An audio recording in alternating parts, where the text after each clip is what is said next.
नमस्कार दोस्तों and welcome back to my channel जहां आपको मिलता है सिर्फ और सिर्फ एंटरटेनमेंट। और आज मैं लाया हूं कॉस्मिक घोस्ट राइडर का थर्ड एंड फाइनल इशू। तो गाइस, अगर आप इस चैनल पर नए हो तो वीडियो को लाइक कर देना और चैनल को सब्सक्राइब कर देना।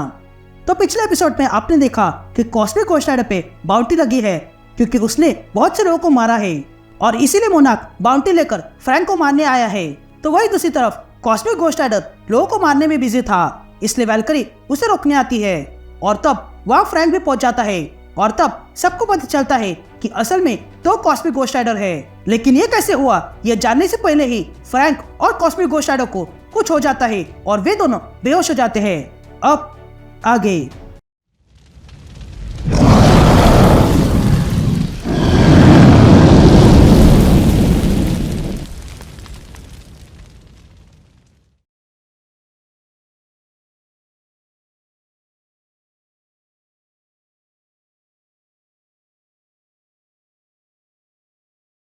ऑल राइट गैंग, तो इशू की शुरुआत एक महीने पहले होती है जहां हम दो स्मगलर को देखते हैं जो अपनी जान बचाकर भाग रहे थे।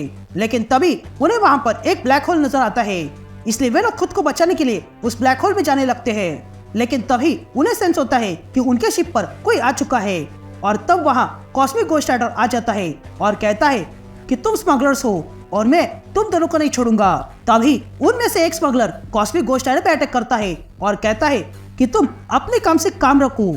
लेकिन कॉस्मिक घोस्ट राइडर को उससे कुछ नहीं होता है और वो आगे बढ़ने लगता है। लेकिन तभी दूसरा स्मगलर स्पेसशिप की स्पीड बढ़ाता है और पूरे स्पेसशिप को ब्लैक होल में घुसा देता है, जिसके कारण वे दोनों स्मगलर्स जल जाते हैं। लेकिन कॉस्मिक घोस्ट राइडर के साथ कुछ अजीब सा होने लगता है और उसे बहुत ज्यादा दर्द होने लगता है। अब स्टोरी फिर से प्रेजेंट में आती है जहाँ पर फ्रैंक जाग जाता है और जोर से चिल्लाता है।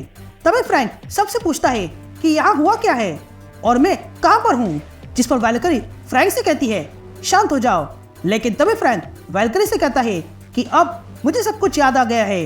वो स्मगलर्स थे जिन लोगों ने पैसेंजर व्हीकल को फोड़ दिया था और भाग रहे थे और मैं उनका पीछा कर रहा था, पर उनकी शिप कोलिजन कोर्स पर थी मैग्नेटिक फील्ड के साथ और फिर हम दोनों अलग हो गए। ये कहते ही फ्रैंक पास में पड़े हुए कॉस्मिक घोस्ट राइडर को देखने लगता है।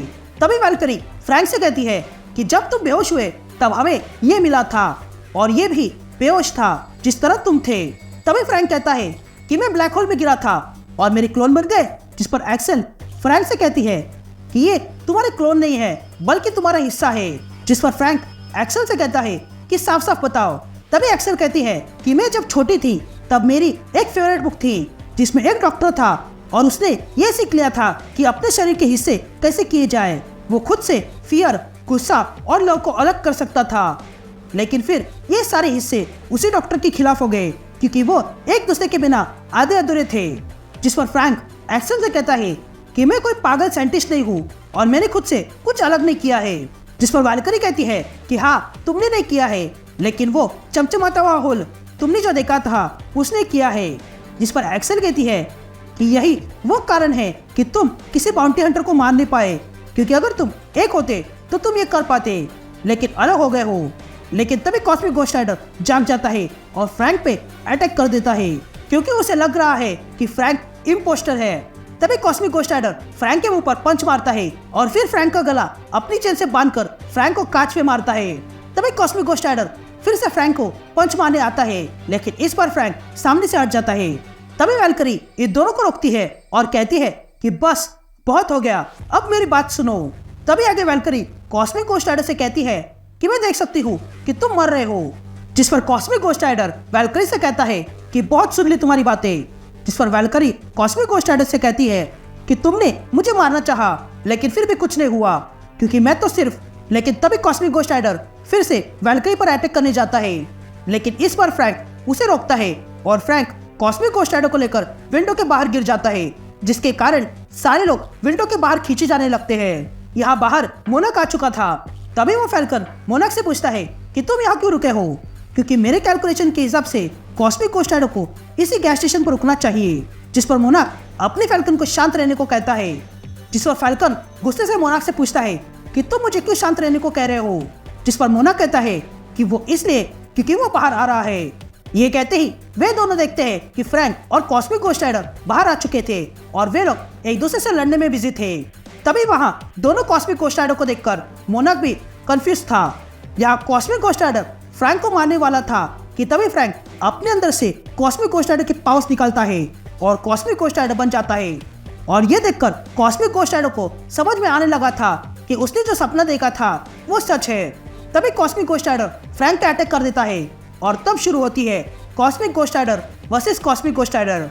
दोनों एक दूसरे पर लात घुसे और सब कुछ बरसा रहे थे, लेकिन तभी उन दोनों के साथ फिर से वही होने लगता है जो 1 महीने पहले कॉस्मिक गोस्ट राइडर के साथ हुआ था। और तब वह कलरफुल होल बन जाता है और फिर उसमें से एक जोरदार सी वेव निकलती है और दोनों अलग हो जाते हैं। यहाँ मोनाक ये देखकर अब भी हैरान था, लेकिन फिर उसके शिप को इस वेव से कुछ ना हो इससे पहले वो कॉस्मिक गोस्ट राइडर को खींचकर अपने साथ ले जाता है। यहाँ फ्रैंक उस कलरफुल होल में घुस जाता है और लगातार गिरने लगता है और फिर किसी जगह पर आ गिरता है। और तब फ्रैंक देखता है कि वहाँ उसके ही कॉस्मिक गोस्ट राइडर के कई सारे रूप थे। यहाँ मोनाक कॉस्मिक गोस्ट राइडर को लेकर जा रहा था, लेकिन तभी उसके सिग्नल जाम हो जाते हैं। तब ये देखकर फैल्कन मोनाक से पूछता है कि कहीं ये कॉस्मिक गोस्ट राइडर के कारण तो नहीं हो रहा है, जिस पर मोनाक कहता है नहीं, ये उसके कारण नहीं हो रहा है, ये तो कुछ और है। लेकिन तभी मोनाक को एक आवाज सुनाई देती है जो कहते हैं कि शायर एम्पायर के नाम पर हमने इस शिप को कंट्रोल किया है और अब तुम्हें सिक्योरिटी अनलॉक करनी होगी, और अगर तुमने कोई उल्टी सीधी हरकत की तो अंजाम क्या होगा ये तुम अच्छे से जानते हो। ये कहते ही हम देखते हैं कि मोनाक के सामने एक बड़ा सा शायर एम्पायर का शिप आ चुका था। तभी मोनाक उस शिप में ग्लैडिएटर से मिलता है और उससे कहता है कि मैंने कॉस्मिक गोस्ट राइडर को ढूंढ लिया है और मैं उसे जिंदा ला रहा हूँ, पर तुम्हारा यहाँ आना इस प्लान में नहीं था। जिस पर ग्लैडिएटर कहता है कि शायर एम्पायर को इस बात की चिंता थी, इसलिए उन लोगों ने मुझे यहाँ भेजा। तभी मोनाक ग्लैडिएटर से कहता है कि मैंने अपना काम पूरा किया है, शायर एम्पायर को जो चाहिए था मैंने वो लाया है और वो इस समय उस रूम में है। ये कहते ही मोनाक उस रूम को खोलता है और देखता है कि उस रूम में कॉस्मिक गोस्ट राइडर था ही नहीं। लेकिन तभी दूसरे रूम से कॉस्मिक गोस्ट राइडर बाहर आता है और देखता है कि उसके सामने मोनाक और ग्लैडिएटर खड़े थे, इसलिए उन दोनों से लड़ने के लिए वो तैयार हो जाता है। यहाँ दूसरी तरफ सारे कॉस्मिक गोस्ट राइडर आपस में लड़ रहे थे। तभी एक राइडर कहता है कि मुझे समझ में नहीं आ रहा है कि यहाँ हो क्या रहा है, जिस पर दूसरा राइडर फ्रैंक का गला पकड़ता है और कहता है कि मुझे बताओ कि मैं असली राइडर हूँ। जिस पर फ्रैंक कहता है कि तुम असली राइडर नहीं हो। ये कहते ही फ्रैंक कॉस्मिक गोस्ट राइडर बन जाता है और वहाँ के सारे गोस्ट राइडर को दूर फेंकता है और कहता है कि बस बहुत हो गया, अब तुम सब लोग चुप हो जाओ और मेरी बात सुनो। तुम में से कोई भी असली कॉस्मिक गोस्ट राइडर नहीं है, क्योंकि तुम सब मेरे हिस्से हो। हम सब एक ही समय ब्लैक होल से गए थे और अब अलग हुए हैं, और ऐसे ही रहे तो हम में से कोई जिंदा नहीं रहेगा। ये सुनते ही सारे कॉस्मिक गोस्ट राइडर शांत हो जाते हैं और फिर हंसने लगते हैं और कहते हैं कि तुम बचकानी बात कर रहे हो। जिस पर फ्रैंक उन सब से कहता है कि अपनी पावर्स यूज करके देख लो कि वो नहीं चलेगी। ये कहते ही वे सारे कॉस्मिक गोस्ट राइडर अपनी पावर्स यूज करते हैं और देखते हैं कि उनकी पावर्स खत्म हो रही थी। तभी उनमें से एक राइडर फ्रैंक से पूछता है कि तुमने हमारे साथ क्या किया। जिस पर फ्रैंक कहता है कि मैंने तुम्हें सिर्फ सच बताया है, हम सब धीरे धीरे कमजोर होते जा रहे हैं। जिस पर एक राइडर फ्रैंक से पूछता है कि अगर ऐसा है तो क्या हमें फिर से एक होना होगा। जिस पर फ्रैंक कहता है हाँ, लेकिन उससे पहले मुझे एक और राइडर को ढूंढना होगा, तब जाके हम लोग एक हो सकते हैं, और वो इस समय मोनाक नाम के बाउंटी हंटर के पास है। अगर हम मिलकर अपनी पावर्स यूज करके उसे छुड़ा सके तो हम सारे राइडर्स एक हो सकते हैं। ये सुनते ही सारे राइडर्स तैयार हो जाते हैं और बचाने के लिए निकल पड़ते हैं। यहाँ मोनाक की शिप पे ग्लैडिएटर कॉस्मिक गोस्ट राइडर को एक पंच मारता है और कहता है कि तुम्हें शायर के पास जाना होगा अपने किए हुए क्राइम्स का जवाब देने के लिए। लेकिन तभी उन्हें कुछ आवाज आती है, इसलिए वे लोग मुड़ते हैं और देखते हैं कि वहाँ पे सारे गोस्ट राइडर्स आ चुके थे। तभी ये देखकर ग्लैडिएटर कहता है कि अब ये कौन है। लेकिन तभी मोनाक की शिप का डोर खुलता है और उसमें से फ्रैंक अंदर आता है और कहता है कि मैं घर आ गया हूँ। ये कहते ही बाकी के राइडर्स अंदर आ जाते हैं और अटैक कर देते हैं। तभी एक राइडर मोनाक को उठाकर फेंक देता है, तो वही दो राइडर्स ग्लैडिएटर पे अटैक कर देते हैं। तो वही एक राइडर फैल्कन पे अटैक करने जाता है। यहाँ कॉस्मिक गोस्ट राइडर ये सब देखकर हैरान था।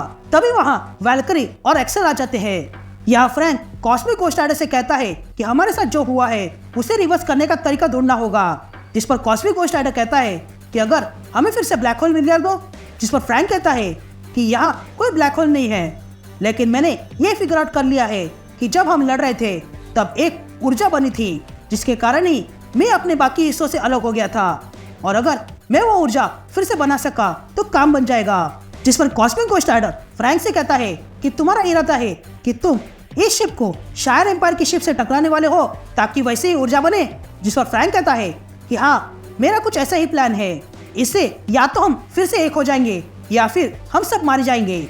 ये कहते ही फ्रैंक मोनार्क की शिप तेजी से शायर की शिप की ओर बढ़ाने लगता है। यहाँ एक्सेल को पता चलता है कि फ्रैंक शायर की शिप से टकराने वाला है, इसलिए वो उसे रोकने आती है। तभी एक्सेल फ्रैंक से कहती है कि तुम्हें कोई आइडिया नहीं है कि तुम क्या कर रहे हो। जिस पर फ्रैंक एक्सेल से कहता है कि मुझे पता है कि मैं क्या कर रहा हूँ और इसीलिए मैं चाहता हूँ कि तुम सब यहाँ से निकल जाओ। तभी एक्सेल वैल्करी से कहती है कि जल्दी चलो मेरे साथ और साथ में उस शायर को ले जाओ। ये कहते ही एक्सेल मोनार्क को खींचकर अपने साथ ले जाने लगती है, लेकिन तभी मोनार्क अपने हैंडकफ्स निकालता है और एक्सेल को वही बांध देता है और वहां से भाग जाता है। यह फ्रैंक शायर की शिप के पास आ चुका था, लेकिन तभी फ्रैंक को एक्सेल की आवाज सुनाई देती है। लेकिन इससे पहले कि फ्रैंक कुछ कर सके वो शिप टकरा जाती है और वहां पर बहुत बड़ी एनर्जी क्रिएट होती है। यह वैल्करी बाहर से देख रही थी और वो भी समझ जाती है कि धमाके में एक्सेल मर चुकी है। लेकिन तभी वहां फ्रैंक कॉस्मिक गोस्ट राइडर बन के आ जाता है और उसके साथ एक्सेल भी थी। फ्रैंक अब पूरी तरह ठीक हो चुका था और ये देखकर वैल्करी खुश हो जाती है। फिर फ्रैंक और एक्सेल एक फ्यूल स्टेशन पर आते हैं, जहां पर आने के बाद फ्रैंक एक्सेल से कहता है कि अब मेरी पावर्स ठीक चल रही है। तभी फ्रैंक एक्सेल से पूछता है कि क्या तुम ठीक हो। जिस पर एक्सेल कहती है कि हाँ, मैं ठीक हूँ। तभी फ्रैंक एक्सेल से कहता है कि मुझे समझ में नहीं आ रहा है कि मैं तुमसे माफी कैसे मांगू। जिस पर एक्सेल फ्रैंक से कहती है कि तुमने मुझे धमाके से बचाया, यहाँ पर ये हिसाब बराबर हो गया, लेकिन अब मुझे तुम्हारी बाइक चाहिए, तो क्या मैं ले सकती हूँ।